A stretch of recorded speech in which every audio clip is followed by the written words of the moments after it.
your wake-up call. Time to reach, go for it all.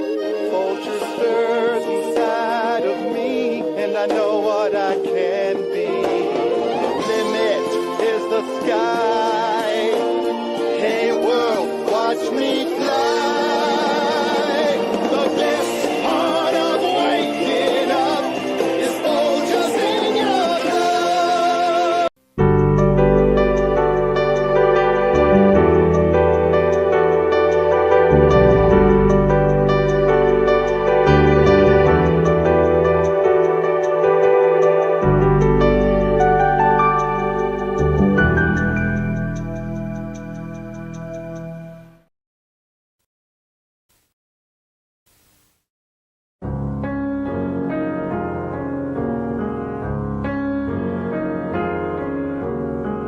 滲んだ星を数えて思い出す夏の日一人ぼっちの夜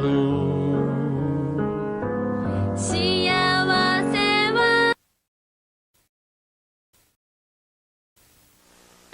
I heard Discovery Zone's got this excellent new Men in Black laser adventure. Save the Earth from the slime of the universe, and they'll make you an honorary MIB agent. Here's this video wall, and birthdays are blasted DZ. They're almost everywhere. Are you ready for the new DZ?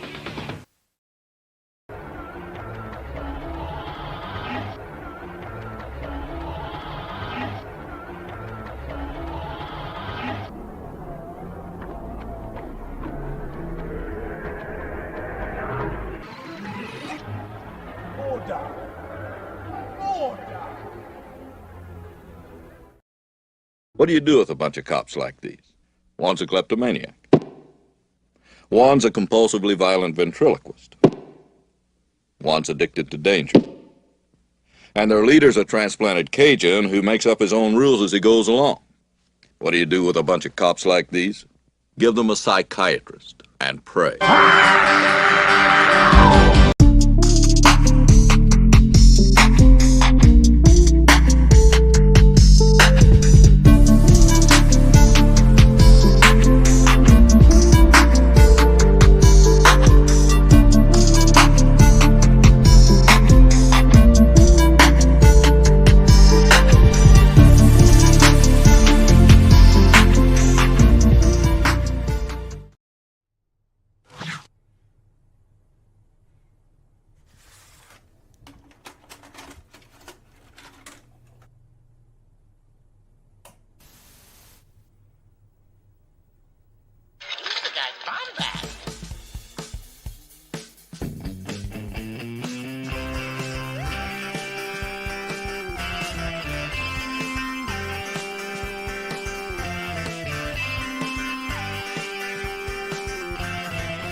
Stay Bombad.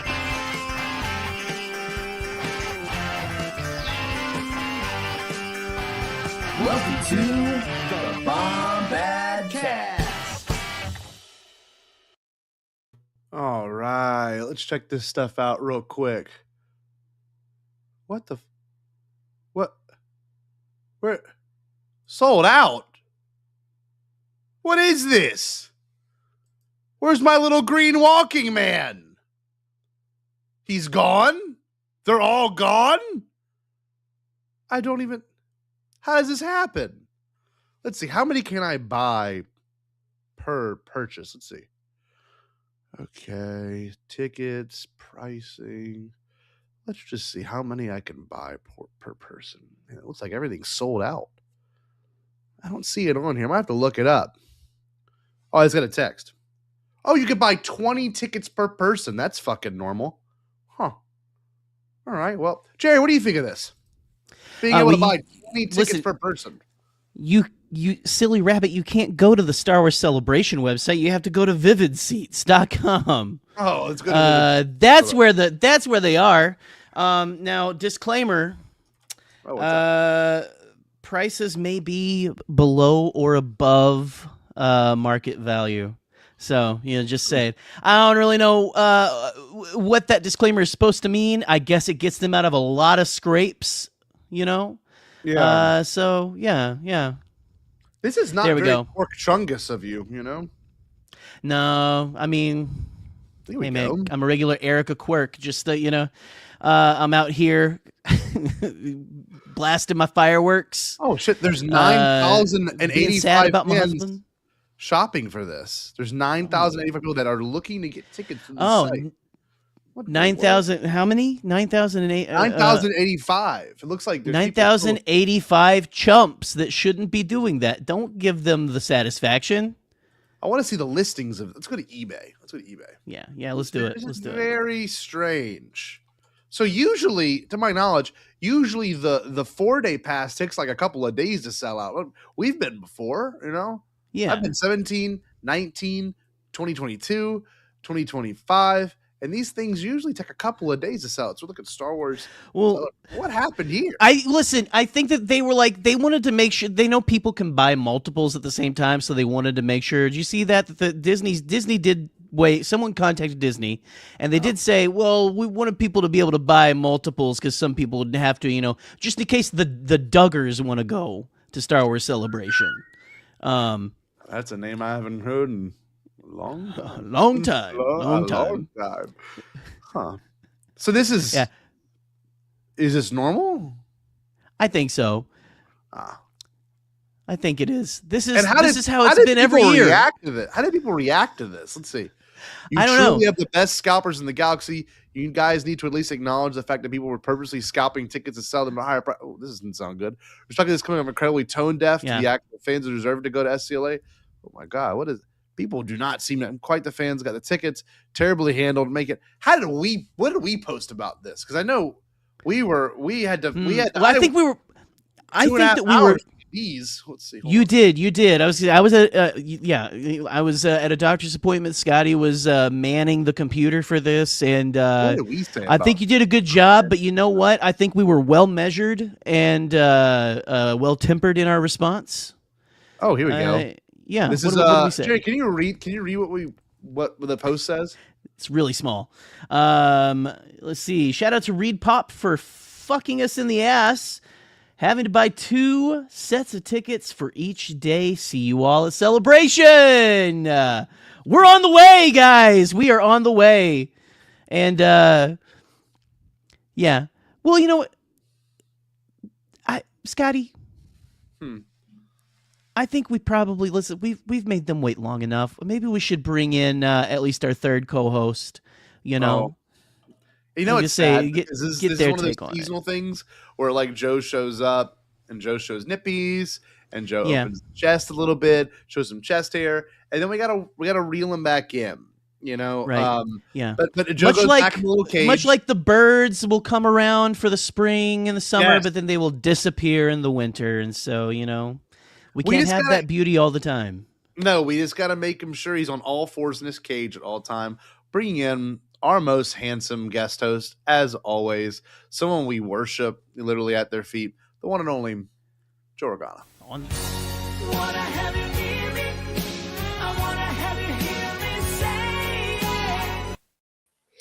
Oh, hello. Hi, it's me, Joe Organa. How are you? Thank you. Thank you for being here, and thank you for having me. It feels so good to be here all the time. It's so nice to have you here, Joey. It's so nice to be here always. And again, I do have 20 tickets for sale for Star Wars Celebration. Check out my eBay. They're going $1,000 pop, but friends and family discount $950. $950, skip $50 off the top. That's very sweet. Yes. Wow. I would That's buy very generous of you, Joe. Very generous. I'm kind and giving. Mm-hmm. You know what? One thing I will say about the marketing of this, these recent things, I kind of wanted to go out with this one because it's not just Joe. We're joined by someone very special, and this is the post I really enjoyed the most. The build-up is over. Now it's just finishing and cleaning up. Maul, Joe, Jarod are locked in. Hand steady, grip firm. Another one I wrote is everything's getting tighter. More pressure, more control, and Jarod with Jarod the Dark Jedi are just sitting there while Maul's gripping. The tension's building, and you already know where this is going. Oh, yes. I'm The ready. next one is episodes 9 through 10 of Maul Shadow Lord and Joragana with Jarod the Dark Jedi are coming. They know exactly what they're doing. They're taking their time doing it. Maul tightening his grip around their sabers. Don't stop. So, that was pretty good love marketing coming. tactic. It's I good. love It's very being. good. I love having you come on Yeah. Yeah, of our course. show. Grab your towels, kids. Here we go. We're gonna have this man come across the stream and shoot it into your face. We're gonna shoot these photons into your eyes. We're losing the innuendo, and just becoming Indo. All right, let's bring in Mr. Indo himself, the sneaky bad boy, Crystal Light's favorite customer, the upsetty spaghetti tarantula of the Northwest Pacific cumin farm. Yeah. Jarod the Dark Jedi. Play the Go Tigers, go Tigers, I go wanna Tigers, go Tigers, go Tigers, go Tigers. Go. Why is it not playing?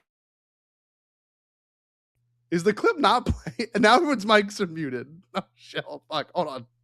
God bless. Had a little bit of money, so the Lord did me good.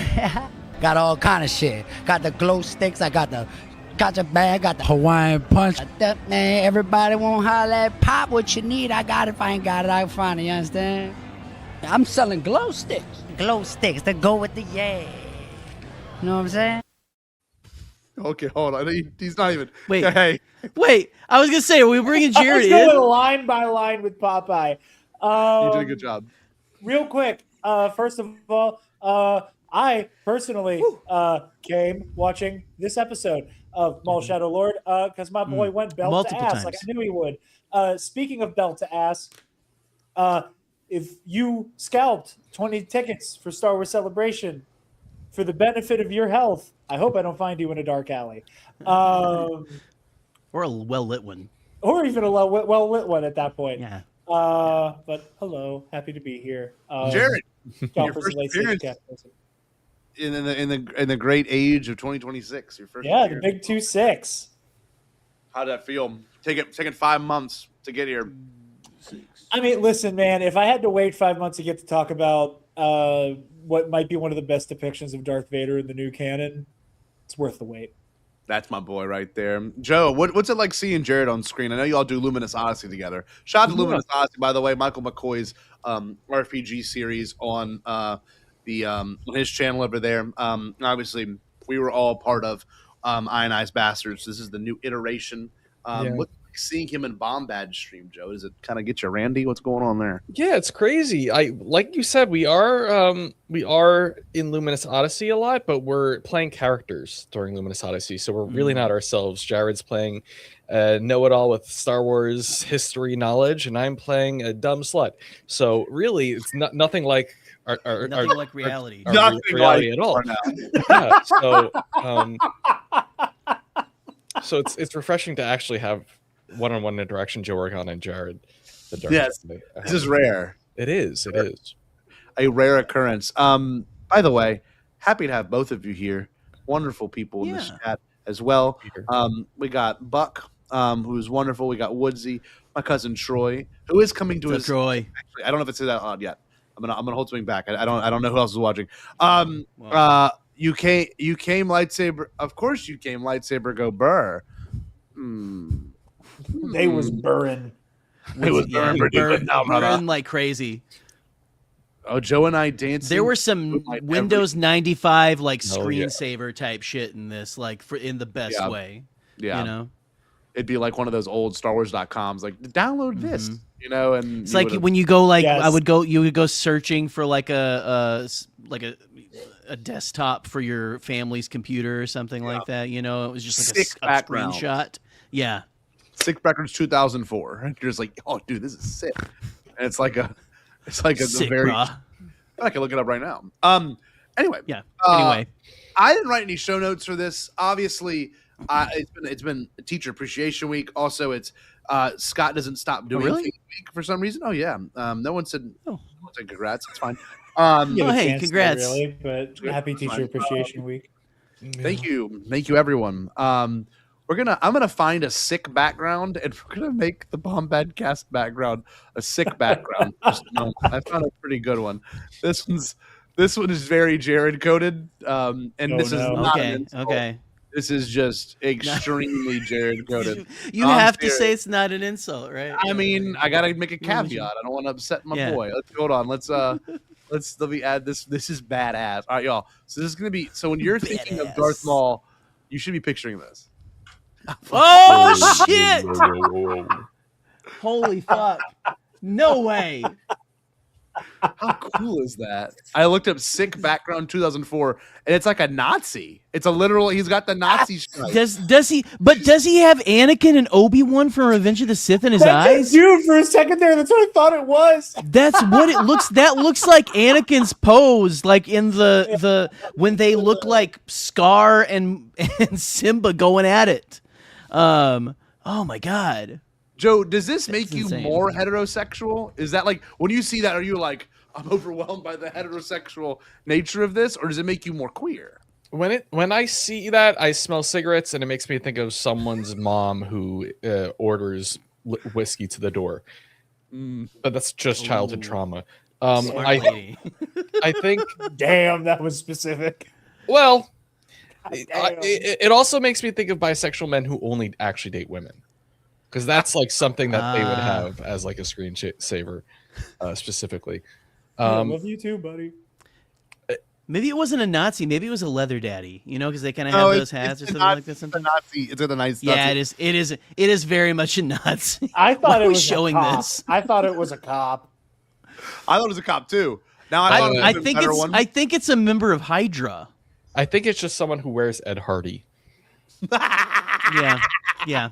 I had that cologne, Joe. I'm not gonna lie. In 2007, I was like, "Well, things can't get better than this cologne," and that's what I had on. I mean, I was very heterosexual. Not anymore, though. No, and you shouldn't be. It's 2026. There's always room for wiggle room. Heterosexuality it's a little bit too black and white. Like you're gonna tell me that you're 100% straight? Like there's not even 10% of you that would suck a dick. You know, like it's just like be realistic. Yeah.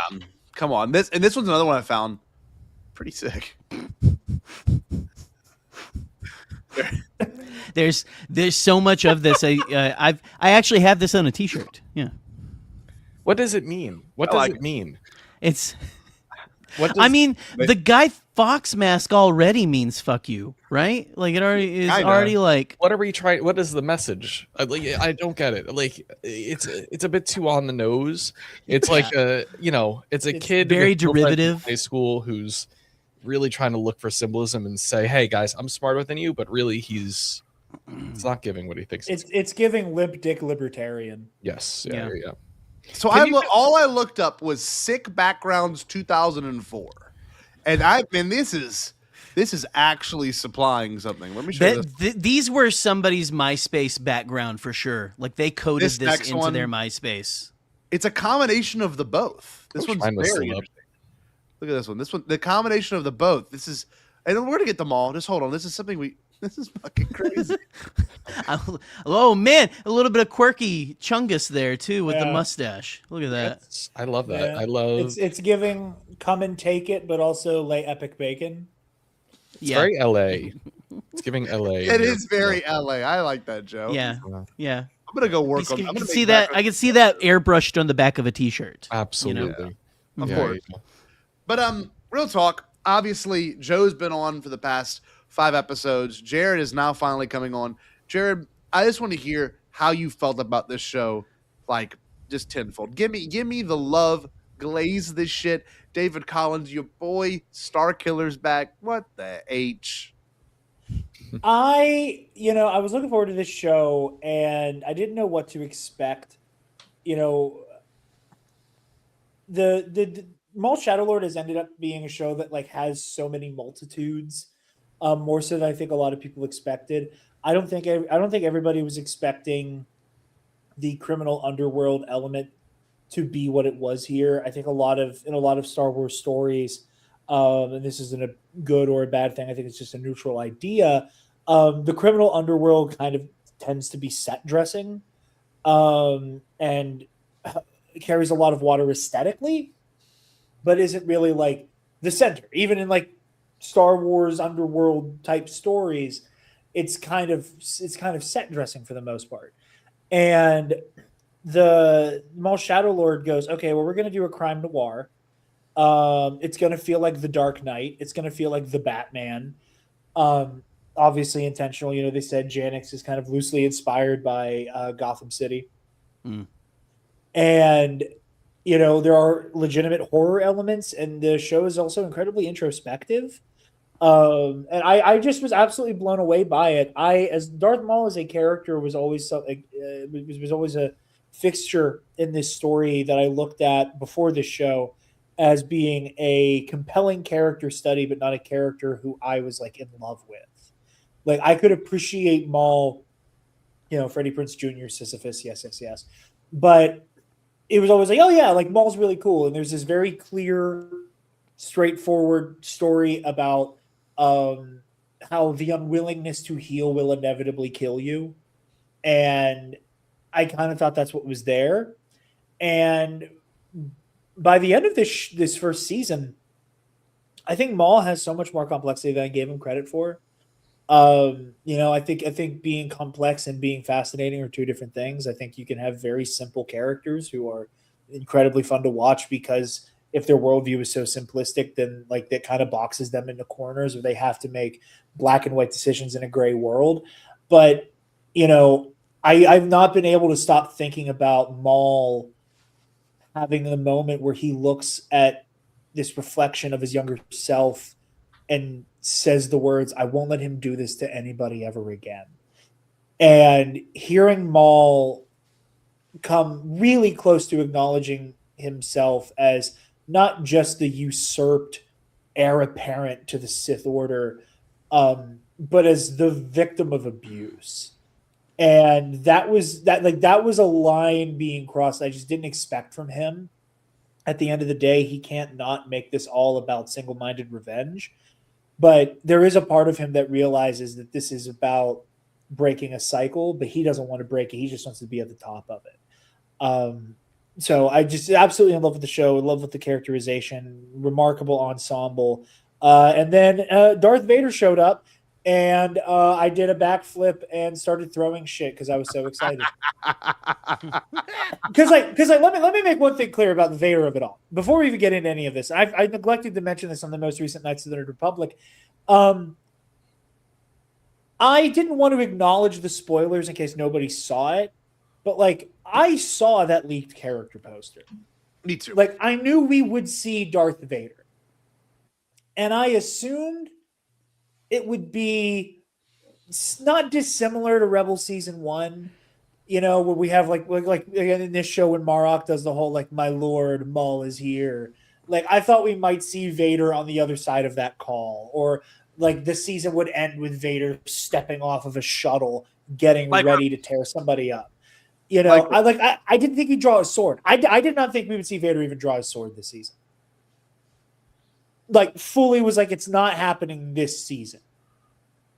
And when that 9th episode ends with what Vanessa Marshall has described as this horrific Mortal Kombat fatality, where he's force pulling her lungs through her throat, and then he just proceeds to spend the next 30 minutes going belt to ass with Maul. The resident Darth Vader Glazer, president of the fan club, was very, very, very happy. I'm excited to get into a lot of that throughout this stream tonight. Yeah, I can tell you this much, man. Not many people cross my mind watching Star Wars in terms of like genuinely like, oh no, they're gonna love this. I watching that entire episode, I'm like, oh, okay. They have a new feather in Jared's cap that he can actually like poetic on beautifully. And like I was watching that shit, I'm like, man, this is not even made for me anymore. And I'm loving it. But I'm like, it's just like the one shot that my cousin Troy kept sending me, and I gotta find it in our text. By the way, I can say it now. He's the one going to Celebration. His son doesn't know. So that's pretty exciting. Ooh, on the DL. We finally That's really cool, though. Very cool. He was like, he said, we're talking about Star Fox.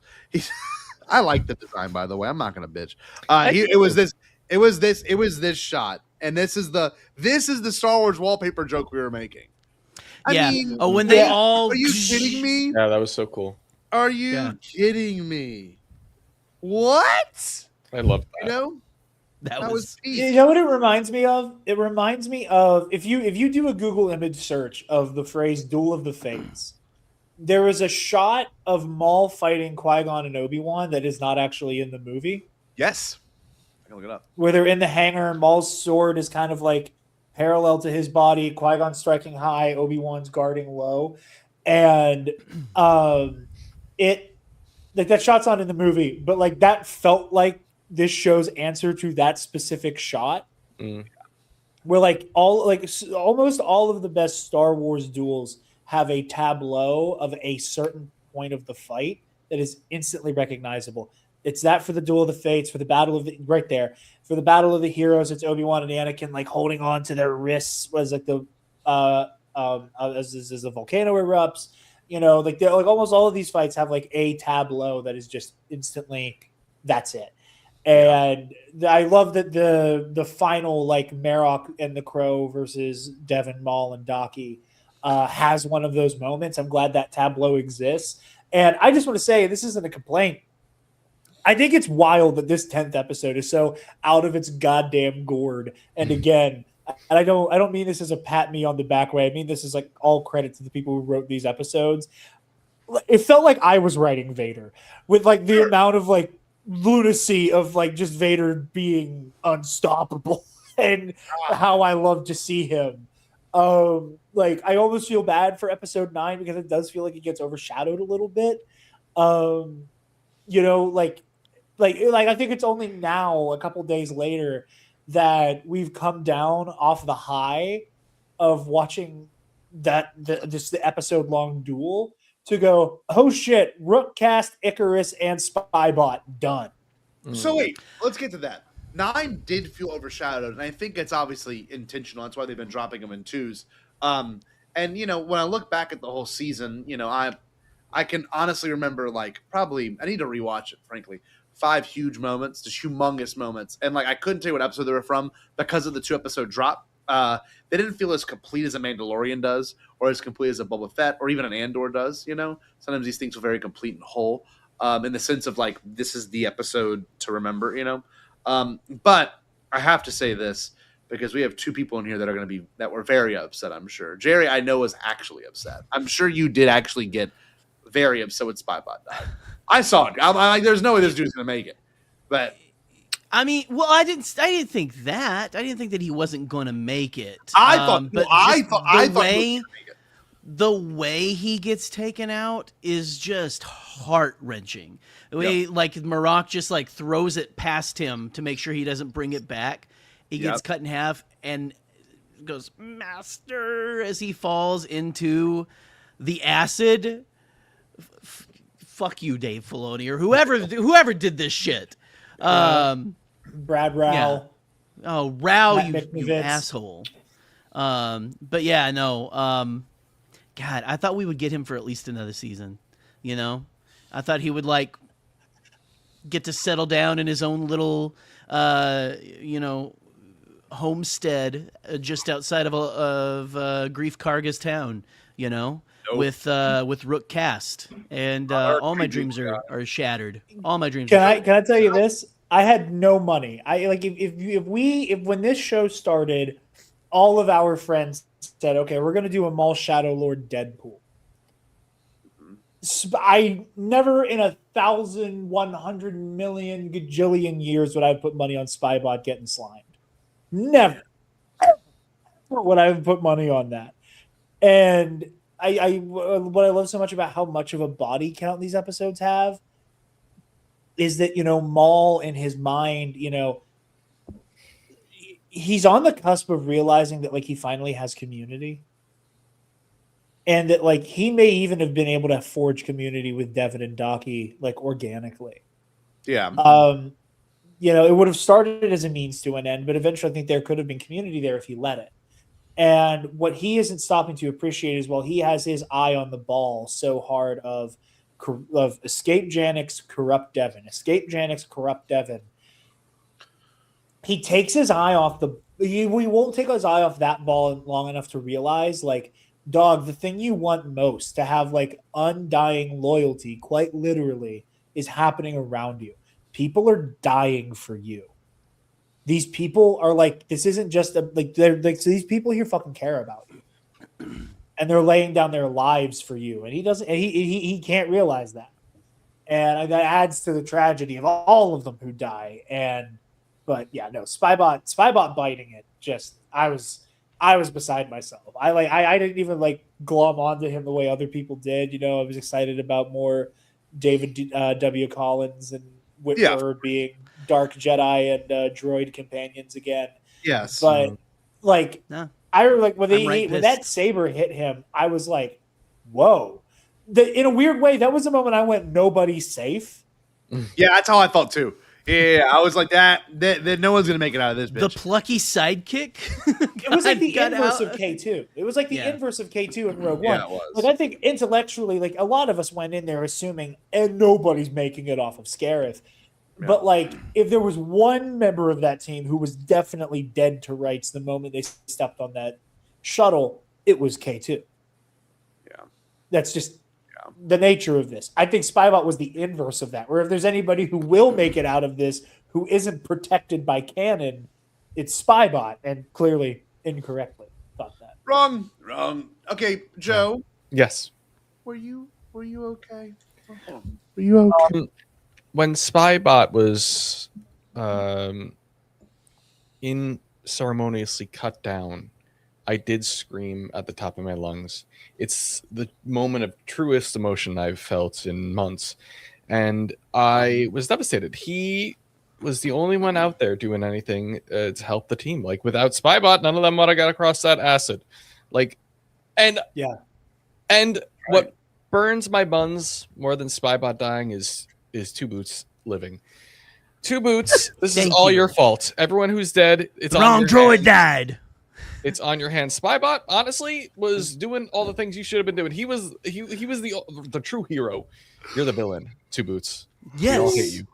ACAB includes Two Boots. Absolutely. It's actually very specifically about Two Boots. Yeah, he's got to prove himself. He's got to prove himself more so than anyone else now. The thing about Two Boots that I think pisses me off is he's still like holding on to like the rules and like the loyalty to the Empire, and every so often he'll bring it up. He's like, "Oh, I'll report this as quickly as possible." Shut the fuck up! I hate him.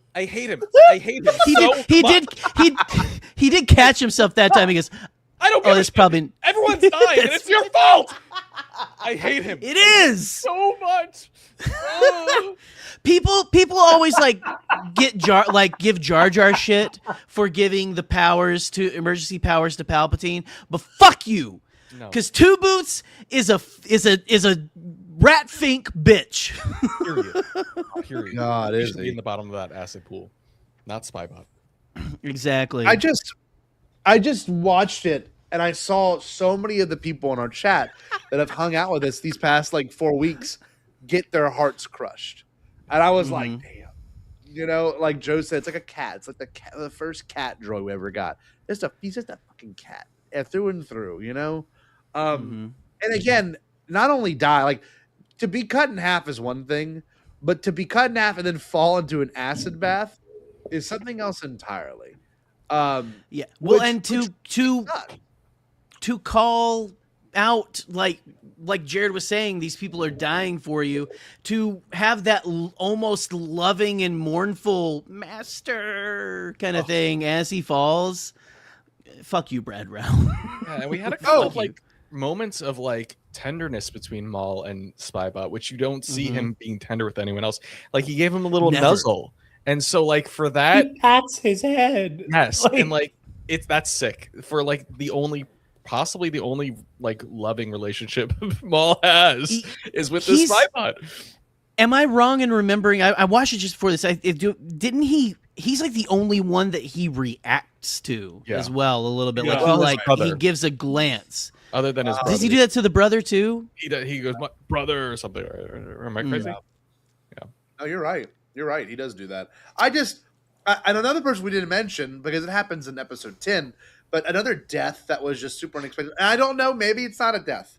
Brandon Lawson. He's alive. You think so? Walks into the fog. I kind of think he would so die. too. I mean, he might be alive, but I kind of thought he would die to fuel Riley's story.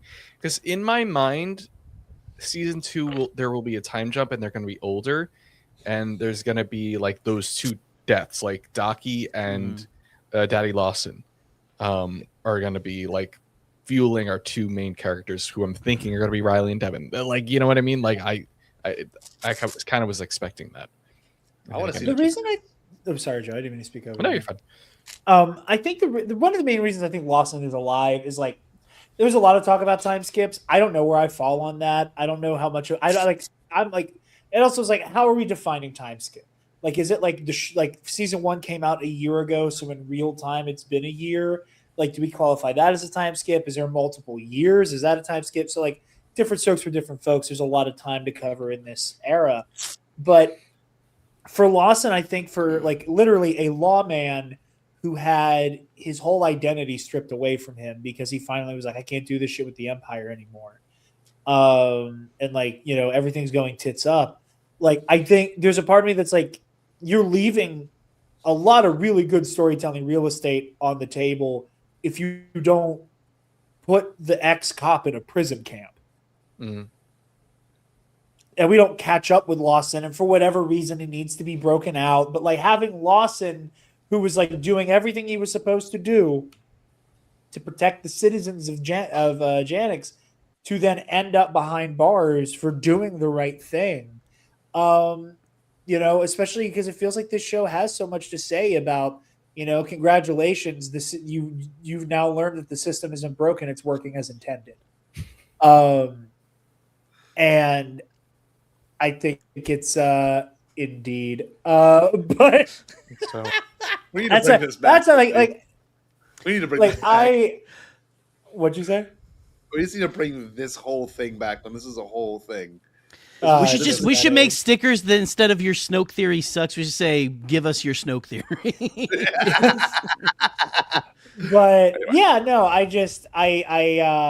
think Brander's alive. I just, you know, no body, you know, he suffered wounds that I don't think would have been fatal.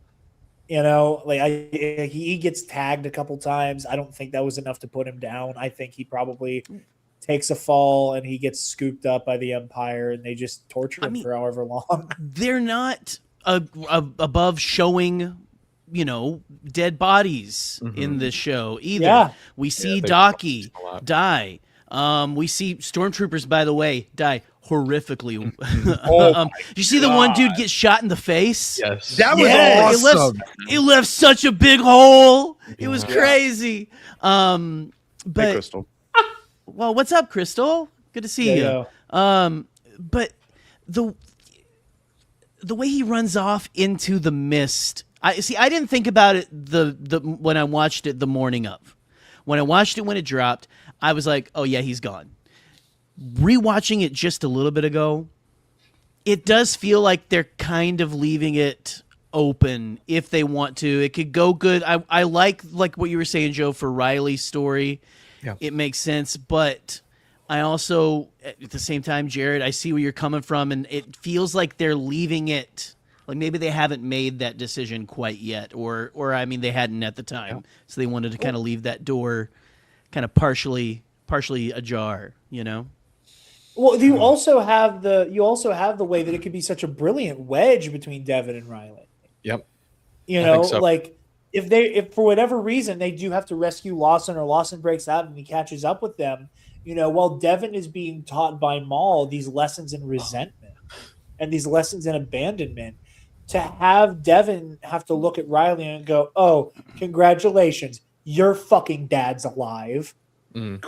Mine isn't. You know, like, and that I would be pretty good.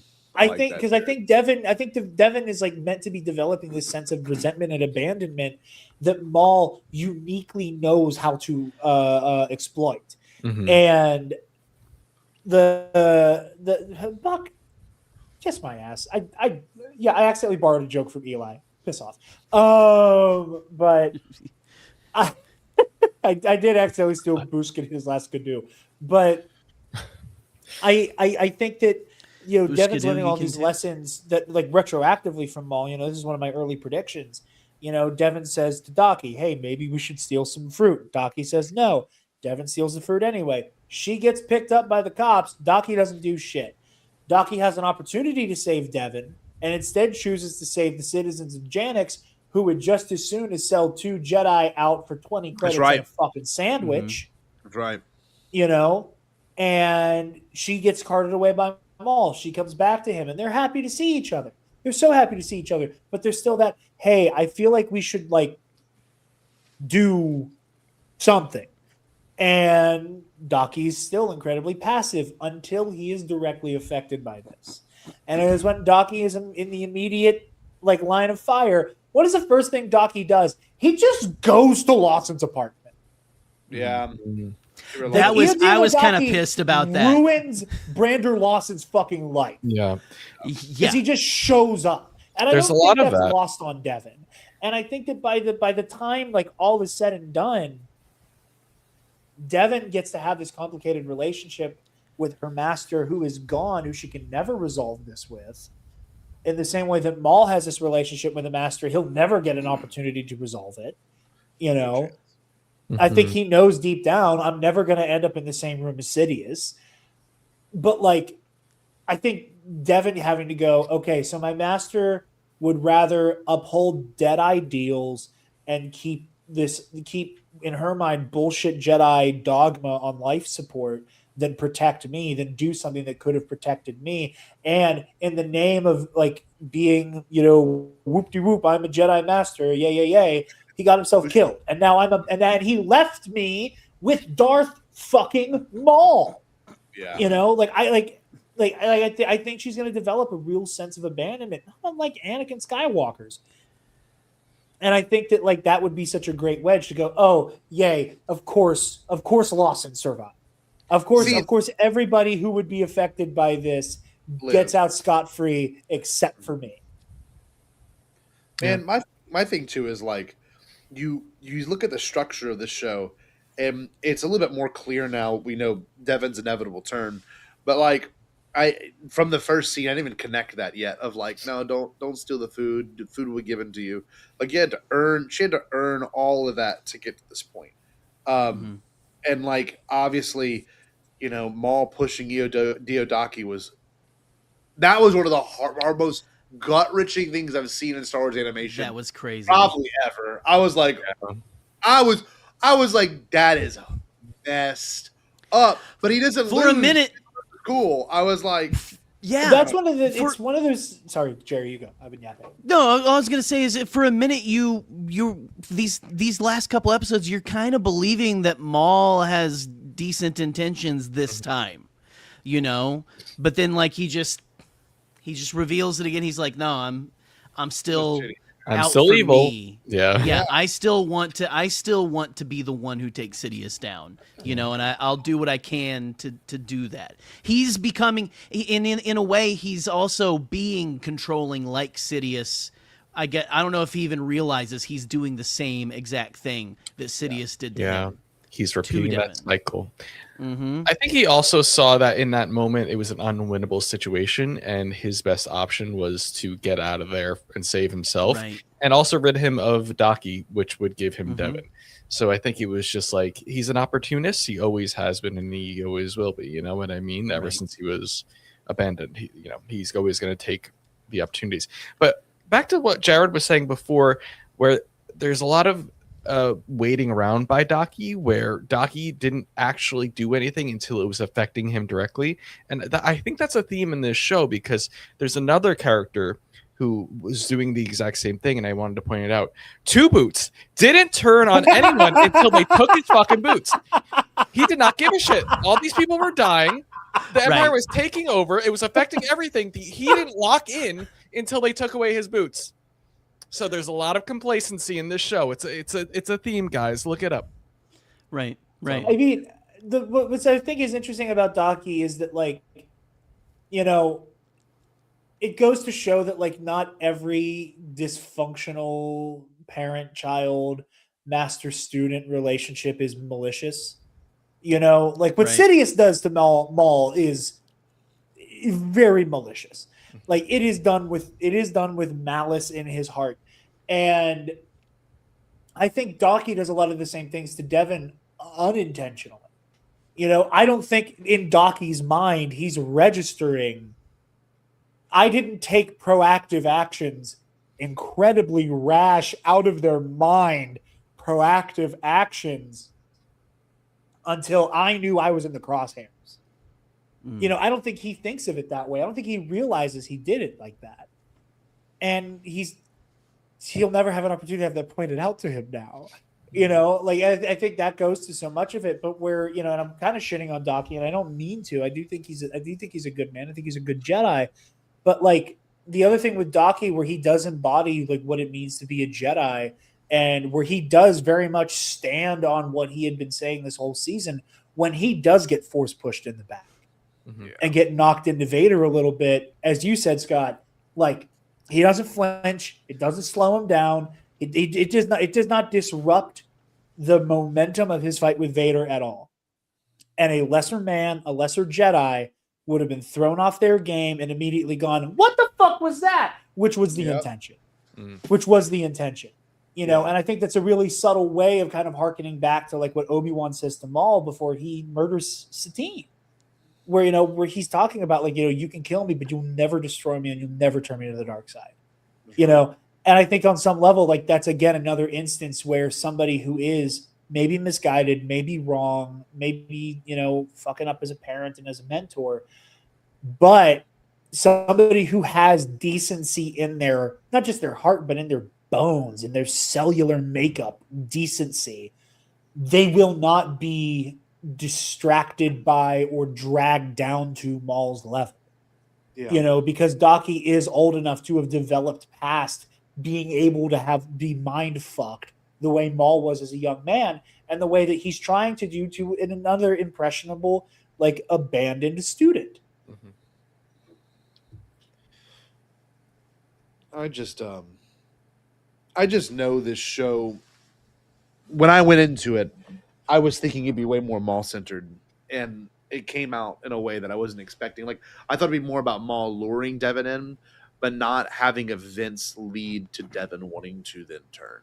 You know what I mean? Like not in the sense of like specific events. Like, you know, we've obviously seen a dark sider go evil. I'm sorry, a light sider go evil with Anakin.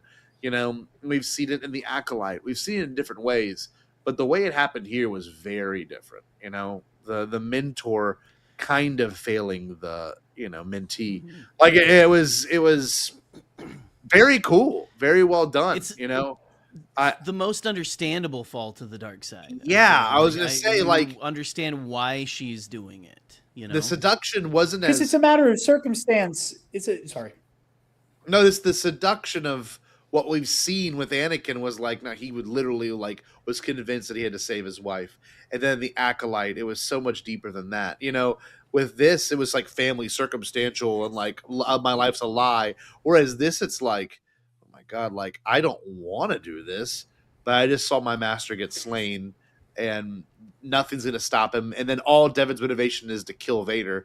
And unfortunately that doesn't happen. You know, that's not an outcome in the future that we see and we have seen in, you know, so much media.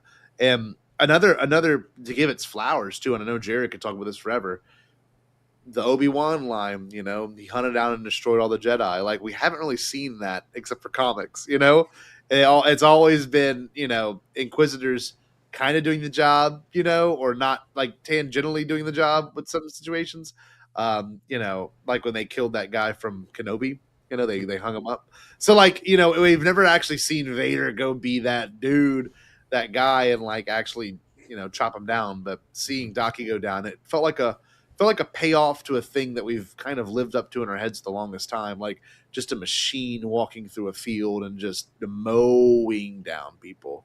And it's not as cringe. It's not as cringe as all I see are dead men or whatever the comic book. Oh no, that scene is hard as fuck. Yeah, the context of it is that Rebel saying, "It's over, Vader. We have you surrounded," and Vader saying, "All I am surrounded by is fear and dead men." As he uses the Force to activate all of the thermal detonators they have on their hips, and then force jump into the air while creating a fucking mushroom cloud of death. So what I'm saying is, Vader not saying anything was the best choice. Not saying. I would have liked a little clip. He's there. Michael Myers. Yes. He's Jason. You know, he had nothing to say to him. You know, at this point, he's there.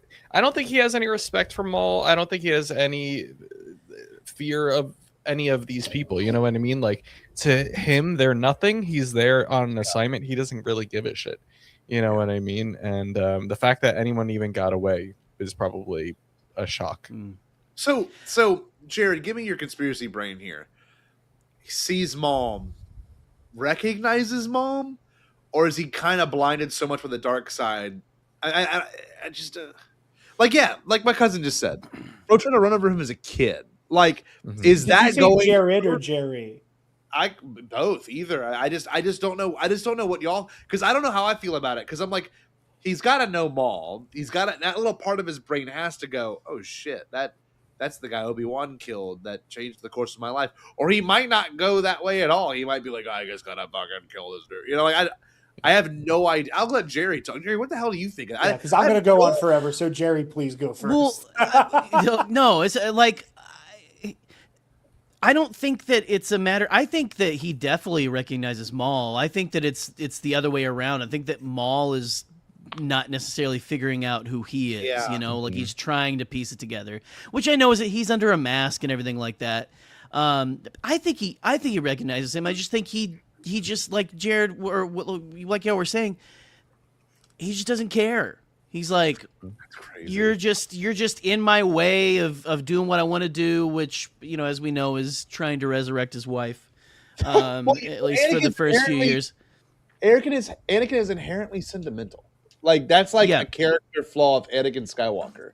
So, like, for him to see someone that put him down this path, like, there has to be at least a fourth of him that's like, oh my god, I think that's what.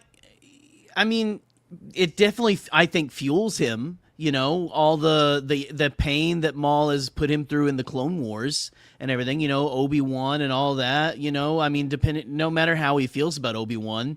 You know, I mean, I think that he sees this guy and he's like, okay, this is going to help fuel me. But I just, oh man, I don't know. I also have to say, just with the way that they did Vader's choreography, like his, the way he fights, and I don't want to get too much into it because I know Jared's going to want to talk about it, but the way that he was so powerful, but looked like he was barely doing anything, like he was barely trying and destroying them. And then we also know Maul was severely injured. Maul had been compromised like 4 or 5 times. So I have the video of that one leg got like so many, like he was always on that one leg too. Okay, so before we pontificate or before Jared goes on a soapbox, because understandably so, there's a reason why we had him on for this episode. We had known, you know, through leaks that Vader would show up, not knowing the capacity he would show up in. And then we finally get you know, what's funny? This is what it reminds me of a little bit. We finally get Maul v. Vader, you know, but it's almost like Kenobi v. Maul. I'm sorry. Kenobi v. Vader in episode 3 of Kenobi. It's almost a little bit like that, where you're like, it's a little. To use a wrestling term, it's a squash match. Okay, it's a squash match. The other person goes like there's no contest. The other guy does not break a fucking sweat, and it's over in an instant. Well, certainly was that. So I'm gonna pull up the actual footage on here just so Jerry can talk and we can look at it collectively as a you know, audience and as a bunch of friends here, because first off, obviously we do this for for the sake of community and what we love to do in Bombadcast and at TNAP and at Joe's Twitch stream. But man, as friends, we are all very lucky to have this collective moment as peers too. You know what I mean? Like this is a pipe dream. So Star Wars Coffee is always the first to post stuff. I really don't know much with the show. They might suck, but we're gonna watch the. They might. I have no idea. But the whole episode was this duel. Don't look and at they their only voting have- records. They only have like 4 minutes. Let me just actually look it up. We're gonna do Maul. Kenobi. Let's see. Before you pull it up, I just want to point out before it happens on screen, and I need everybody to understand this because I was saying this to people going, "Oh my god, I didn't notice that." Anybody else clock the first thing Vader tries to do to Maul? Kiss him. Cut him the fucking half. Okay. Kiss him. I don't know. The first thing the first thing Vader tries to do is immediately go for his waist. I also thought it was very funny. But like the first thing he does is try to cut this man in half again. I think I did notice that. I think I did. I think that was the first thing I clocked when I was watching it. That's something very. I mean, the Sith are very sadistic, aren't they? They want to do that kind of shit. They want to play that mind game if they can, even just for the hell of it. I think one would think. So. No, and I agree. That it's 100% psychological warfare. There's one thing Vader is good at. It is being terrifying, and knowing he's scary as shit and damn near unkillable. Look at that shit! Oh my god, bro, that was crazy. I wish everybody on this stream and at home could have heard the noise I made. Oh, I couldn't imagine. Everybody could have heard the noise. The noise that left my body when I actually heard his lightsaber ignite. I was like, oh, this is going to happen. Oh, my God. Oh, yeah. I just love immediately tries to cut him in half. Barely using any other part of his body except just one arm. He's moving so fast with the one arm, too. He's blocking the shots. He's blocking the sabers. Took 3. This is the only lightsaber go fucking burr, man. Lightsaber go fucking burr. Say it again, Joe. That's the only weird moment in the episode for me is the end of that last scene. Maul is standing there with his lightsaber and tells everyone else to run. And then the next scene, they're all completely somewhere else and Maul is with them. I thought it felt like something got cut and it just did not. It felt very bumpy to me. Yeah, right here. I feel that. Yeah, I know what you're talking about. Yeah, I do like that Janix is a weird planet that all we saw was like the asteroid aspect of it with the city. Then all of a sudden you're in like it's very like Flash Gordon-y. Like now you're in a temple that's a ruin that could be kind of sick to go back and look at. And like, I mean, look at that shit. So to me, and I don't think anyone else pointed this out, this shit felt like Splinter of the Mind's Eye. Like I never read the book, but it really did. That cover I was like, they just kind of do like it looks like the cover. It does look like the cover. I don't know if anyone else has pointed that out, but I'm looking at the entire time and I'm like, Jesus Christ. And like, I don't know. I just you're watching it and I'm like, you're watching it as a fan going, Maul could take him by himself. We always dreamed of that. But like you said with the wrestling term, Jared, like it was obviously not like this could happen again later. We still have to know why Maul is on Malachor and he's like, no, he's coming. No, like we even get it here. It really wasn't that bad, Can I go crazy for a little bit? Can I go crazy for a little bit? And I apologize for how long I'm about to talk. But to answer the earlier question of who recognizes who, Maul does not know. StarWars.com confirmed it. Maul doesn't know who the hell that was. However, Vader absolutely does. And we know this because in the Charles Soule, Obi-Wan, and Anakin comic, Anakin is programming training droids to fight like Darth Maul based off of Obi-Wan's recounting of the battle on Naboo. Anakin Skywalker, and I'm using that name very deliberately, Anakin Skywalker has been personally preparing for this specific fight since he was 9 years old. On a really morbid, fucked up level, Darth Maul is the first person Anakin Skywalker ever wanted to kill. So just like reflect on that as like a backbone to this whole fight. The first person that this incredibly violent individual ever fantasized about personally killing was this man right here. So what I think is compelling about this kind of pairing of Maul versus Vader is that Maul can't call Vader a poser the way he called Count Dooku a poser. You know, like, and hopefully by the time, if Maul knows what happened at some point, like, Sidious kept telling every single one of his apprentices, and then one day you were going to walk into the Jedi Temple and you're going to leave soaked in blood. Sidious said that to Dooku. He said it to Maul. Neither of them made it there. This guy did. And this guy has the body count to back it up. And Maul sees his true replacement. His replacement was never Dooku. It was always building towards this guy.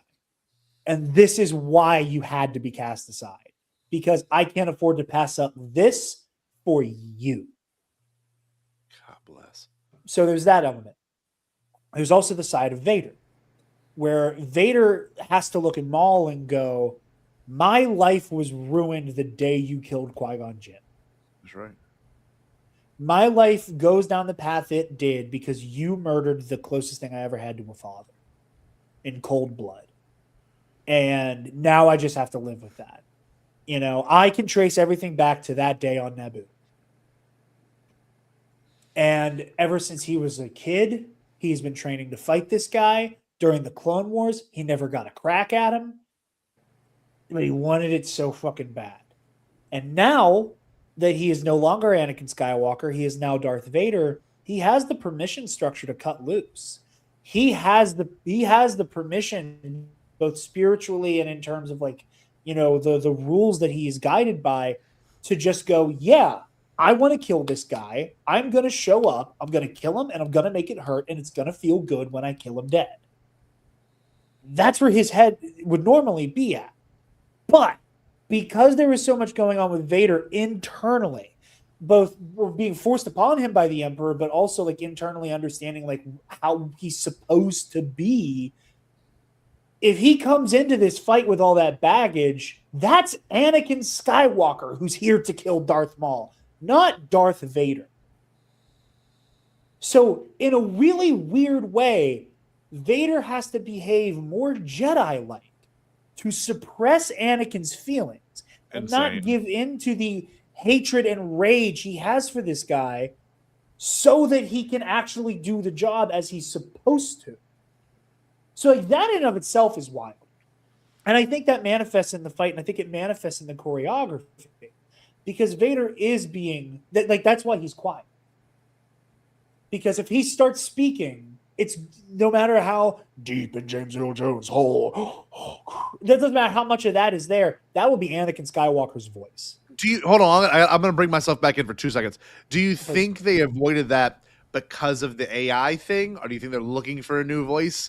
Do you think they have whatever, like something Lawrence from Fallen Order? They have Matt Sloan.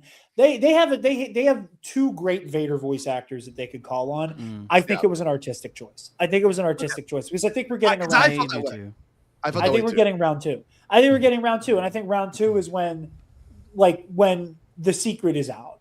You know, where Maul, being so incredibly arrogant, is going to think he can pull up on Vader and go, "Oh yeah, you're the little boy who cried when I killed Qui-Gon, and then you sent your Padawan after me because you were too chicken shit to handle me myself." And I think Maul is going to really, really try to run his fucking mouth at Vader, and that is when Vader's going to go, "Okay," I said this on KNR. To quote the great American poet Kendrick Lamar, this should be a friendly fade, and you should keep it that way. I think that is how Vader's handling this. Like, I am trying to kill you on a it's just good business level. If you make this personal, the way I want this to be personal, you are going to regret it. Well, we know in 5 years, Maul is now in Solo. Or not 5 years really, but like within 10 years. We know where Maul's at in Solo, and then we know 5 years after that, Maul's like, oh my god, like in a deserted Sith world with nothing but dead bodies, and on like it's freaking oh god, not Machu Picchu, what's the fucking Mount Vesuvius? You know, like it's like you're with the stoned bodies of these Jedi and Sith that were fighting on Malachor. So like you got to think it's all gonna build to something. And you're right. I don't think he got his ass beat enough to be that afraid yet. I don't think he lost hard enough for him to be afraid like that. No. Again, let's remember, Darth Maul is the same guy who keeps getting faded by the same fucking people and pulls up like he's going to win this time. And yes, I understand how ironic that is, leaving my mouth on this live stream. Not the point. But,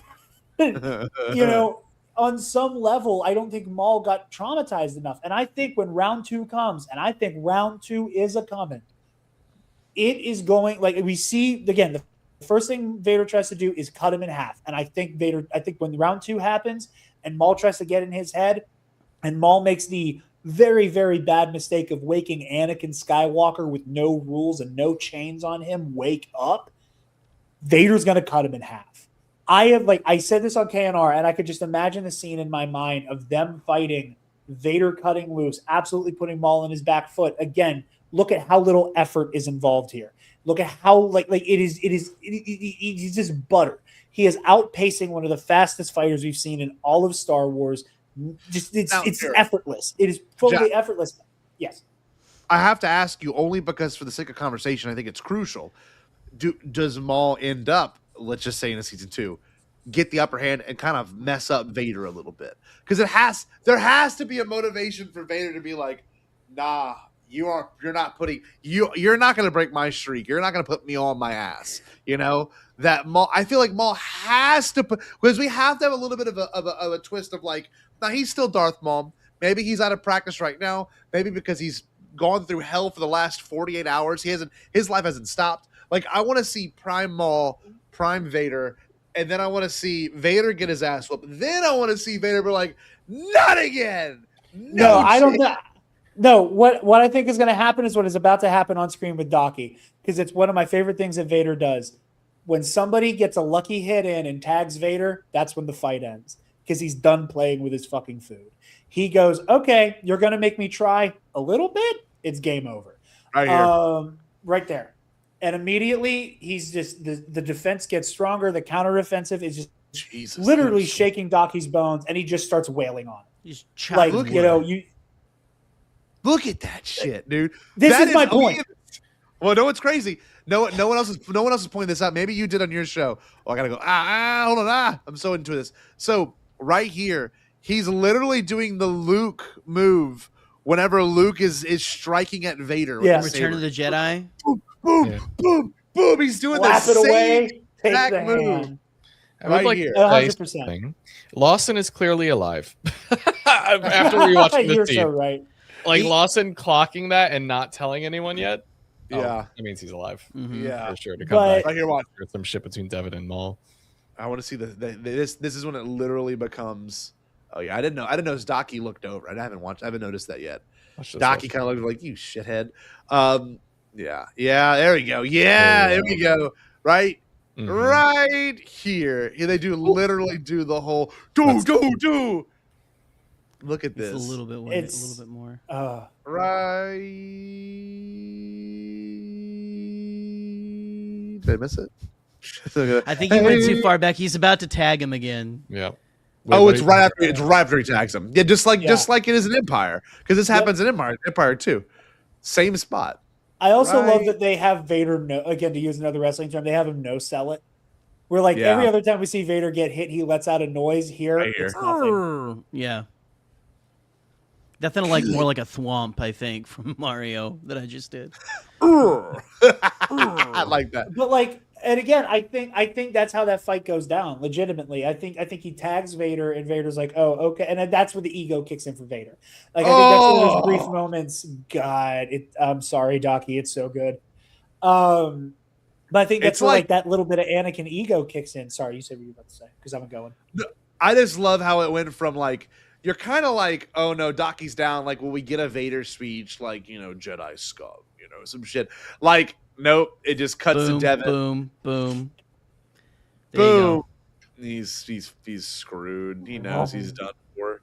Look at that face, man. The emotions are insane. Dude, watching Devin react literally made me cry. The faces they can pull off now. It felt like when Hera watched Kanan die a little bit, where you're like, oh my. Oh, don't you do like that to her me. eyes shaking, her face, like, or, you see the green in his eye, like, all, like, but like, oh, gutted. And then, God, and then there he is. That. Oh, Well, he doesn't even have like a run or anything. He groans as he dies. Yep. He dies in pain. Oh, Jesus. But yeah, I think Vader cuts him in half, and I can just see in my mind's eye like Maul losing his shit, like fully losing his shit, like just fully having a psychotic break. He is no longer attached to reality, screaming in absolute agony and terror that it's happening again. It's happening again. Oh my God, it's happening again. I'm in two pieces. Oh my God, I can see my legs. I can see my legs and they're not a part of me. Oh my God. Like, I really, really think that's where this is heading. Look and at I think this that Devin, dude, look at my goat. Look at my fucking goat not break a sweat. Like, again, Darth Vader is the best pound for pound duelist of all time, and nobody ever convinced me otherwise. Pound for pound, the greatest of all time. Period. But I love this is what happens in Fallen Order. This is what happens in every video game. Like, we're gonna bring the roof down on him. We've got to That's all you can do. You gotta just bury him to slow stop him down. Well, that's what Kenobi does. Kenobi's throwing shit at him the entire time. Dude, he throws a couple of the stones. Look at this that. to me feels very like that's still a little bit of Anakin in there. Yeah. The way that he catches the shit and like cuts stuff down. That feels like Clone Wars Anakin a bit to me. And also, if I can go, and I'll shut up here in a second. No, Nathan Troxel's comment. That's literally why you're here. Nathan Troxel's comment. He said, "Why doesn't anyone go after Vader's chest piece? It's game over then." The reason they can't, they physically can't. Darth Vader's whole fighting style is built around protecting this square. That is the name of the fucking game. Is you can't hit this. His whole because. With the Jedi martial arts, like Anakin Skywalker was like basically one of the great masters of 4 and 5 in both aspects of it. Shien, which is geared towards blaster deflection, directed blaster deflection, and Gemso, which was kind of a strength-based counter-offensive fighting style, like geared around its maxim was like peace through superior firepower, the way of the Krayt Dragon. Like the whole point of Gemso was kind of not really being on the defensive, being on a counter-offensive and weighing people down with physical strength. He also bolstered that with the acrobatics of Ataru. He obviously can't do that shit anymore. So he then melds Form 5 and it's like strength-based counter-offensive style with the precision and minimalist footwork of Form 2, Makashi, Count Dooku style. And he builds all of that around constantly being able to never letting himself be on the defensive.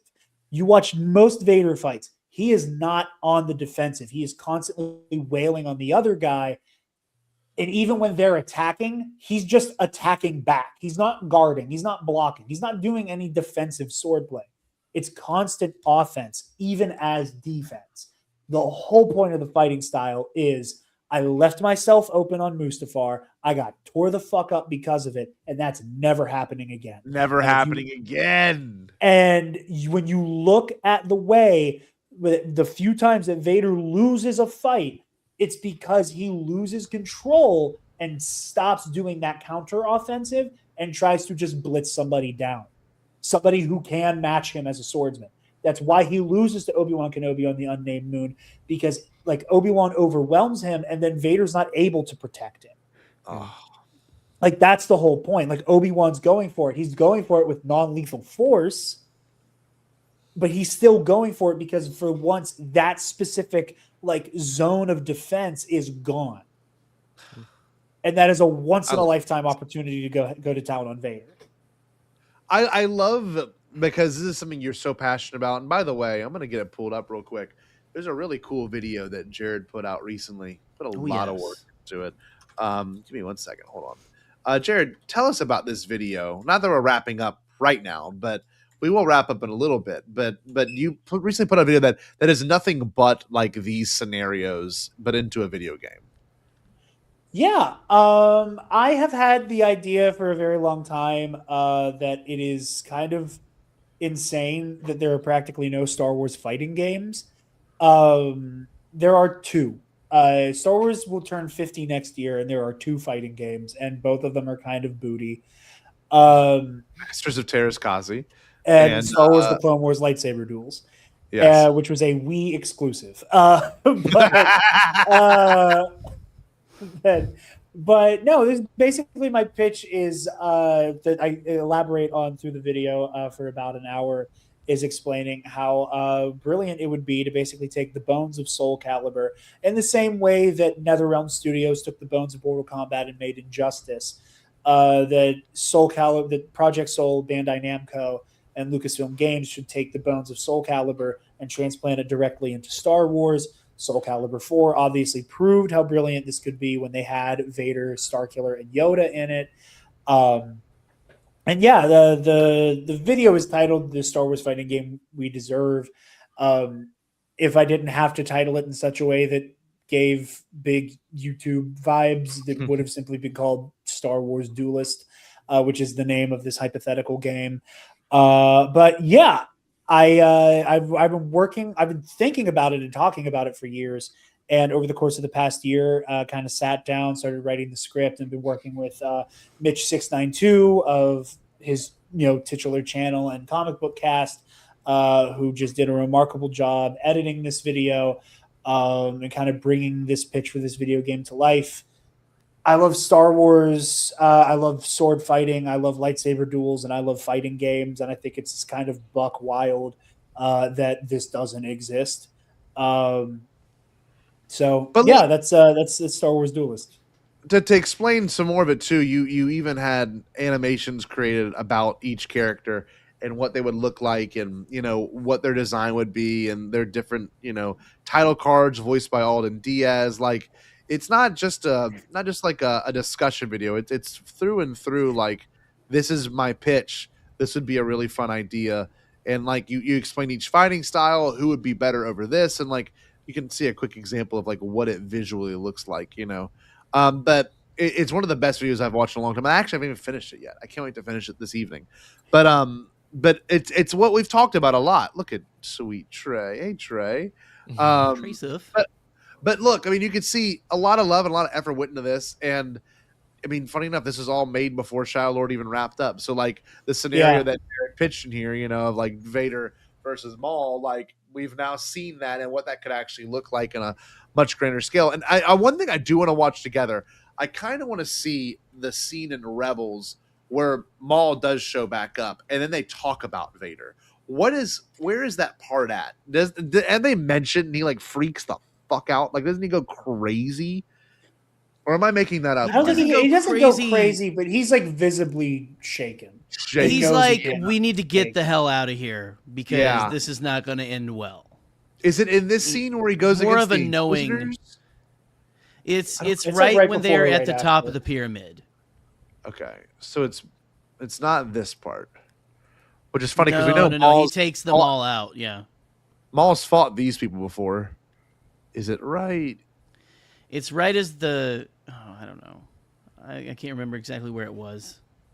Yeah, because you're right. Maybe it's animation style, but his legs do look different in this as well. He moves a little bit differently. And it might just be because of the way Rebels was created and animated.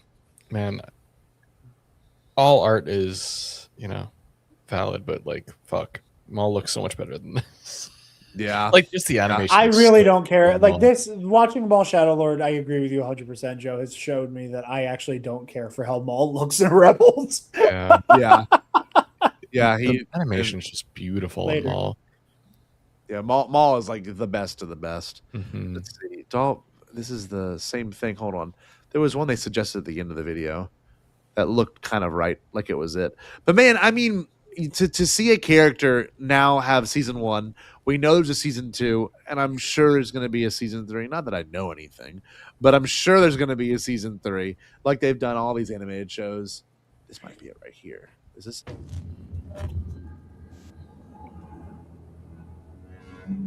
Where's Ezra?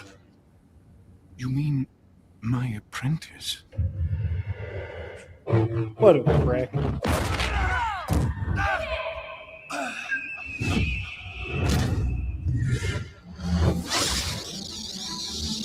The song, Jared.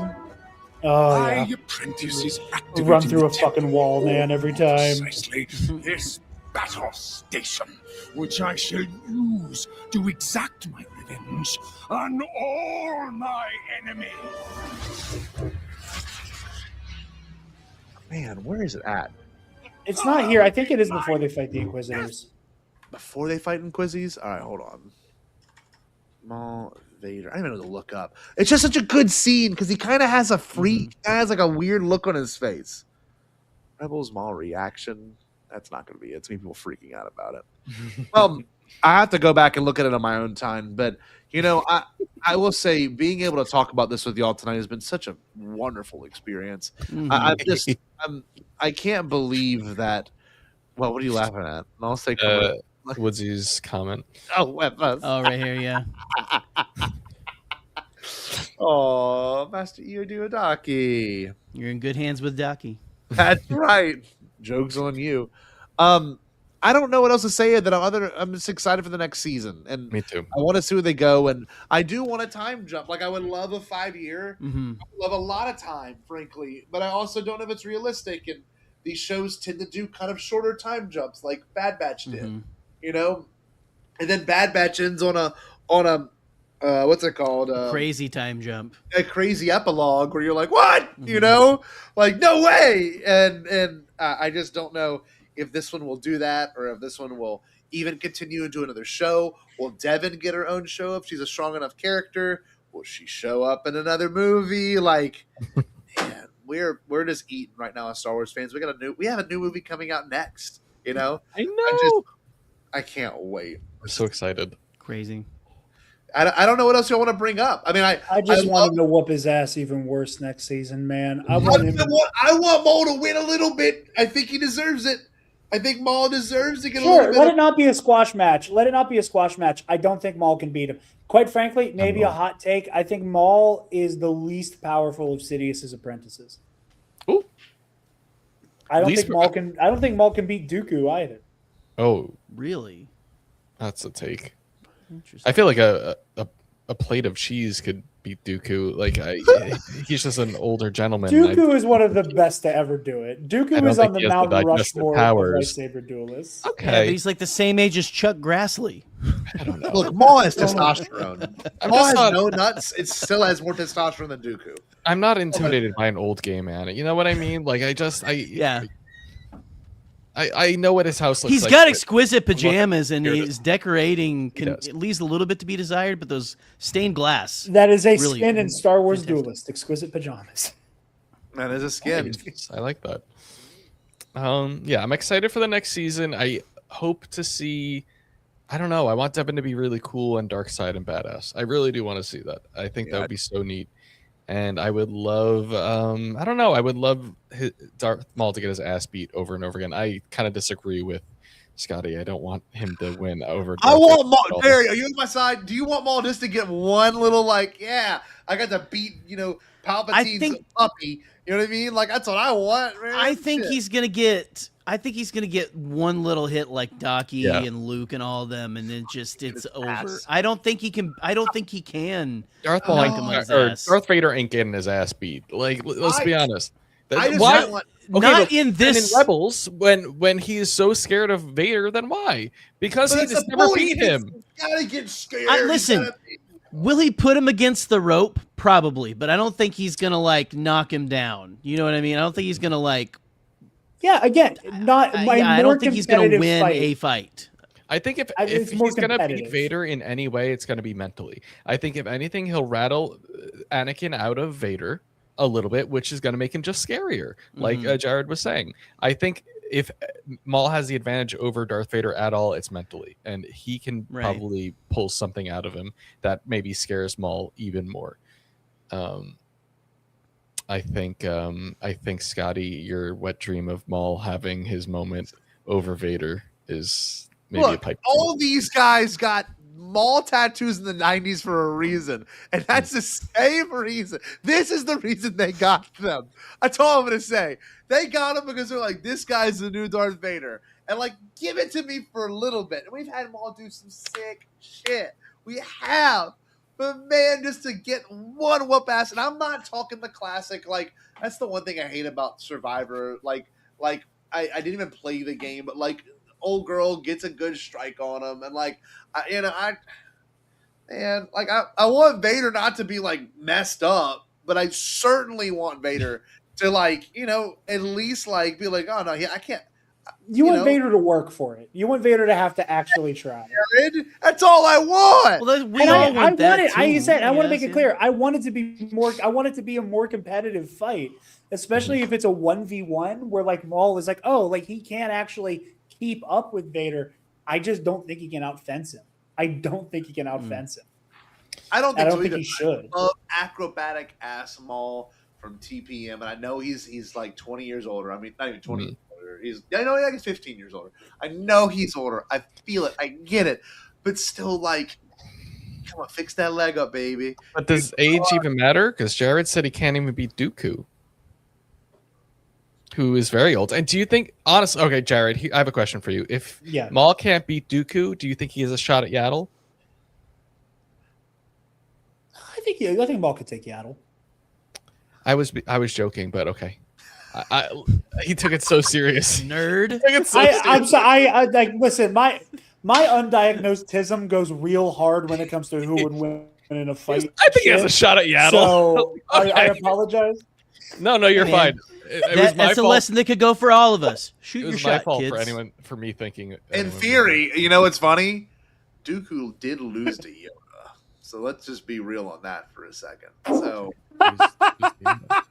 I mean, you laugh, but you always dog on Yoda. Went on for 10 more minutes. If that fight went on for 10 more minutes, Dooku really is a bitch? He's a little bitch. That's my problem. Is Maul baby back bitch. Maul might run away again, which is also one thing I don't like about Maul. I wish Maul would like mess up Vader, stand over and be like, "Bitch!" and then walk away like they're in a bar fight. Well, Maul has a self-preservation complex. I love that idea. Yeah, I would run away too. No, I love that idea. Let him start trying to gloat. Oh, I agree with Joe so hard right now. I didn't mean to speak over you. Lag there got me. But like, I love that idea so much of Maul thinking he's mogging on Vader, and for Vader to go cute, just throw the lightsaber right through him. And then you get the oh my god. And then Devin has to scoop his pathetic ass up. I'm sorry, I can't even say pathetic ass. His pathetic torso up. Right. And the thing is, you think Vader and Maul would find some common ground? They're both, apprentices or former apprentices of Palpatine. Neither of them have dicks. Like, you think that they would find common ground in there. Sensational. The similarities. Yes, it's true. This man has no dick. They could. How about this? How about this? How about this? What if they get themselves in a situation where they have to team up together? Your penis would be so hard, Jarod, and you know it would. You would be my God. My heart would give out. Fighting side by side, which is not impossible. No, it's not impossible. If Maul's left robot leg and Vader's right robot leg both fritz, then they'll have to hold on to each other. Like a company picnic style lightsaber fight or something. Yeah, exactly. Yeah. The three-legged race. Scotty, if I got to watch Maul and Vader team up to deal with whatever fucking threat could validate them working together, I don't know. Aboleth? I would. I almost did it again. Kenobi. I almost did it again and went, "Oh, they can't take on Abeloth even together." Would they want to take on Kenobi together? Obi-Wan's not making out of that alive. But no, like it would be like Rhino dick pill level for me watching that go down. Like the only thing that could get that reaction out of me harder is a legitimate. I just start frothing. I would forget the English language. I'd start like walking like a gorilla around the living room watching it happen. The only thing that could get me. The only thing that get me crazier than that would be like a legitimate, not dog shit recanonization of Starkiller. Like that's it. That's it. That is the only way for me to go higher than that. Whoa! What if they're fighting Starkiller? There it is. I'm dead. I die. Taylor would walk into the living room and on the floor, like a dead Jedi would be a Roosevelt, my chain, my vape, and my Jordans laying on the ground in lieu of where I was. Zero pants. No, but I said that in the way I did on purpose, Gerald. Just jizz everywhere. Oh my! Just like he masturbated himself into nirvana. Yeah. Yes. His body turned to jizz. There just wasn't enough stored in the balls. The whole body turned into jizz. LCL fluid. Yes. He achieved human instrumentality. It's amazing. He pops and there's Ray Ayanami. Oh man. Okay, so you can't win, Brad Rao. If you fan service me too hard, I'll become more powerful than you can possibly imagine. I'm thinking Starkiller is awoken. Don't know how. And it's gonna be Vader and Maul versus Starkiller. Somehow Starkiller has returned. I'm gonna put this on some social media and it's gonna get so much traction. Here we go, guys. Reddit. We still need to make the collective. But this is some inside talk. We still need to make the Star Wars collective initiation, where we just put the most brain rot shit out there and get invited to premieres. Guys, can you believe it? They're gonna put Starkiller and Darth Maul Shadow Lord, and it's gonna be Darth Maul. No, here's how you do it versus Starkiller. All right, here, let's hear it. Now, give me. Let's do the clip right now. Let's do the clip. Here we go. Talk to the camera. And I'm going to cut it up really. So, all right. So you need to. Okay. So, but I need to give you some notes here. So, you're going to put text above my head that says, "What if Maul and Vader team up to fight Starkiller?" Okay. Are you ready? Okay. Mm-hmm.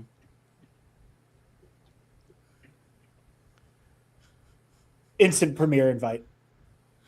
Here we go. That's how we do it now. Okay. All of this. Anyway, we're in the comment section. Why are we all gooning? That's what it looks like. We're all gooning. Why are we all gooning? Like, what's happening? That's all right. Lunch with Kathy Kennedy right now. Next week. Yeah, we doing it.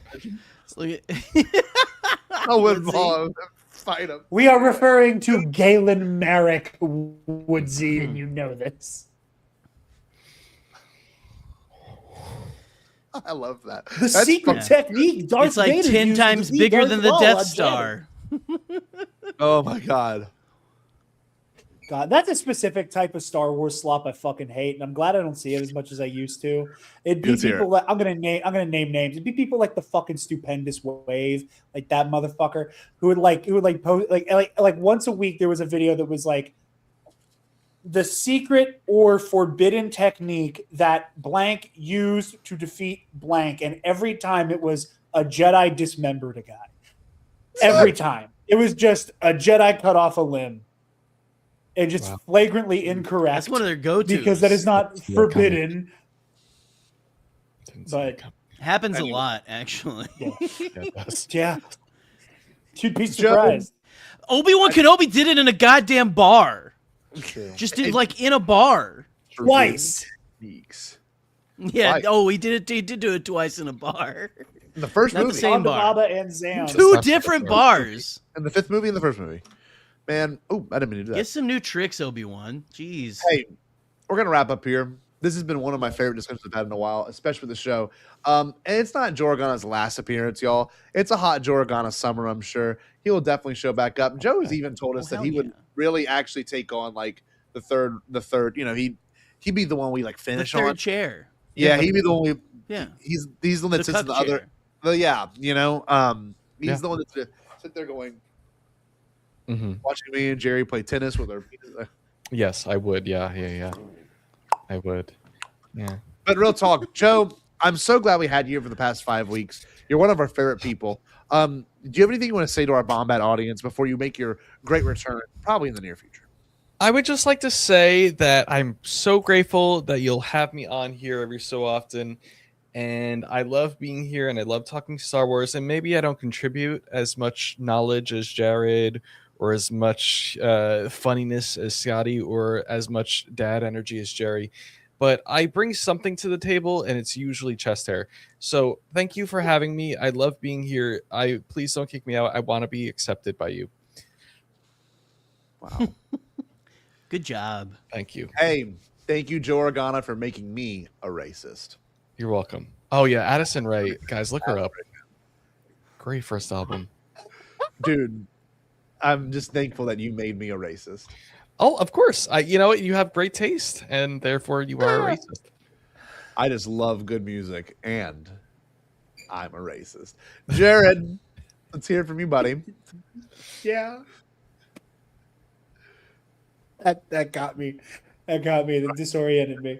No, obviously, Bombad is my favorite show to guest on. This is like, I love the Bombad fam. I'm happy to be here. We were joking earlier about, it's crazy. This is my first Bombad of 2026, but also, if it means waiting to watch Darth Vader just peel Darth Maul's muffin cap back blue, it was worth it. Absolutely worth it. But yeah, you can catch me over on the Nerd Academy podcast, actually related to the Star Wars fighting game video. Obviously, if you haven't seen that, please check it out. I'm really happy with it. It actually just crested over 1,000 views today. So I'm really proud of how well it's doing. Tomorrow around 4 p.m. Eastern time, I'm actually doing a Q&A live stream about it, kind of addressing any thoughts that weren't addressed in the video. Going over that, talking about one of the game modes called World Between Worlds. Basically, that will have like alternate timeline endings for each character, kind of going through every character's one of those. But yeah, so join me for that at 4 tomorrow Eastern time. And then, like I said, Nerd Academy, we have our MC rewatch show, The Road to Doomsday. Scotty's been on, Jerry's been on. Joe, I'd love to have you on if you want to talk some Marvel. Obviously, that's an open door invitation for all of you guys. Over on the Mitch692 channel, Pro and Noob, our season 4 Attack on Titan coverage is going strong. I think Attack on Titan's probably been my favorite season of Pro and Noob so far. So check that out. Yeah, that Scotty. Not allowed. Evangelion's still my favorite anime. Attack on Titan was my favorite season of doing Pro and Noob, and I highly recommend. But everybody here has not seen Attack on Titan. It's fucking worth it. That shit's back. That shit's bananas. And then obviously you can catch myself and Joe on Luminous Odyssey on the All Remaining Systems YouTube channel for our High Republic RPG, featuring myself, the lovely Miss Taylor, my dear lady, and also my co-host on The Road to Doomsday. Yeah, so check all that out. And again, the Star Wars Fighting Game We Deserve video on Nerd Academy Podcast YouTube channel. This is why I love Jared. Jared doesn't stop. Jared's hardworking. He's smart. He's lovely. He deserves a goddamn celebration ticket. Hey, you should have went to that Mando Grogu event and just been given one. That's all I'm going to say. Yeah. That's all I'm going to say. You could have. I opted to not go to the Mando Grogu May the 4th sneak peek for 2 reasons. One, as much as I wanted to do it, and as much as I was kind of ready to sell my soul to do hashtag content about it, I realized that I don't want my experience of the first 20 minutes of the movie to be divorced from opening night. That's a good point. And couldn't bring myself to go and do it. The other reason was there was a bar in Pittsburgh that was doing Star Wars trivia on May the 4th, and I needed to go slap a few people around. Yeah. Did y'all win? We did really well. Okay. Okay, I'll make this quick. We came in second place. Oof. But here's the bullshit. Here's the bullshit. Halfway through the game, the guy emceeing the trivia started awarding bonus points at random to people because they were elaborating on their answers in a funny way. And the team that the team that came in first, who was sitting right next to us, who had this guy there who, quite frankly, kept trying to check my G card, and it was pissing me off. We got literally the same amount of questions right. There were 40 questions. We both got 39 questions right, and we both missed the same question. But I guess he had enough bonus point bullshit that they won, and so I'm gonna have to track this guy down. Once I'm done with you, and then I'm done with Alden, then I gotta find that fucking guy from Spacebar. Like that is the. So in school, back in the day when I first started the school that I work at, this is what we're gonna wrap up tonight's show on. I always love this. Our principal, very old fashioned lady, in the early 70s, she would always ask every morning after the a basketball game or a football game or whatever, she would go, and let's just say for the example, and our basketball team played last night, and boys, how did we do? And then of course all the boys would go, we lost! They would all yell like little assholes, and then she would go, we represented our school well every time. And that's literally just what you did, Jared. You're like, we represented our school well. You could represent our school well, Jared. And we're Scotty, proud of you. You and I should represent our teams and have a confrontations well by having a rematch this year. Oh. Stay bombed. Did you say impossible? Pasquale? Only kidding, Chucky.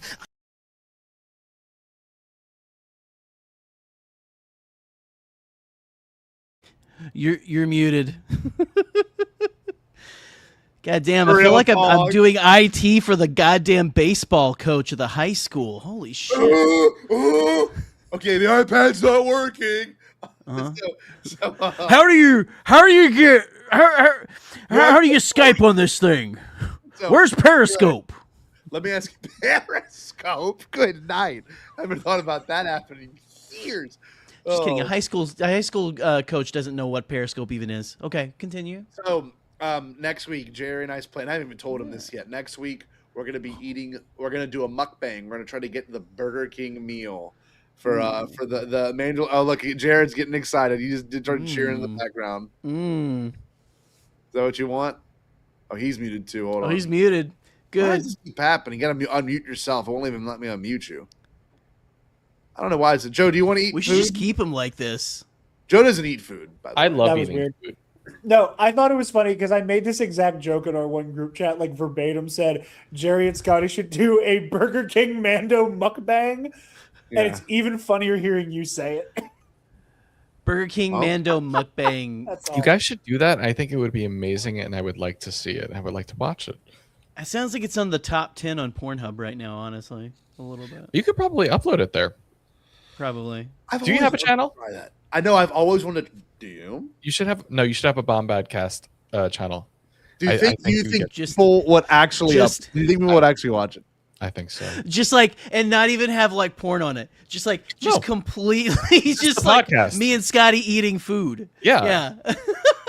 No, Mando meal. I would love to see the comments under that video. Hold on. My God. I'm going to look up. My thing is, I don't want my school to catch back on this. That'd be Yeah, weird. Godspeed, rebels. I have nothing to lose anymore. So, oh God, we're still alive? Yeah, we're still live. We know. Trey, I think Trey's trashed right now. Trey's texting me in private. He's like, look, I'm being another Mayo's Trump. I'm like, God bless, what is wrong with you? He's got little too Trey, we you. love you and we support you. Send me some mayo shrimp. I just think Scotty should Put it on stop a little being boat. afraid of me. Mayo Just shrimp. That sounds put like the a gloves euphemism. on.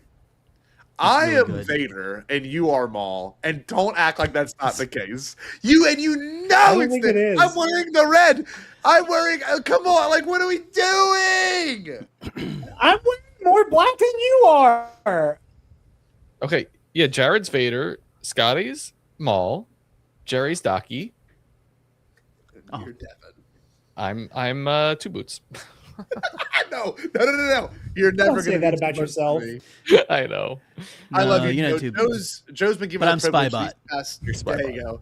Joe's been giving the Prince the last like 5 weeks. We're gonna do an actual Stay Bombad this time, and I will say, Trey, you are trashed.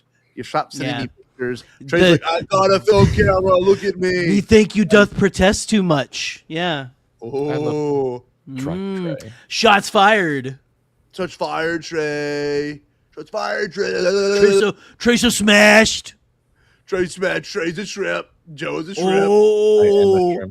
Here's my best Larry David. That's Trey.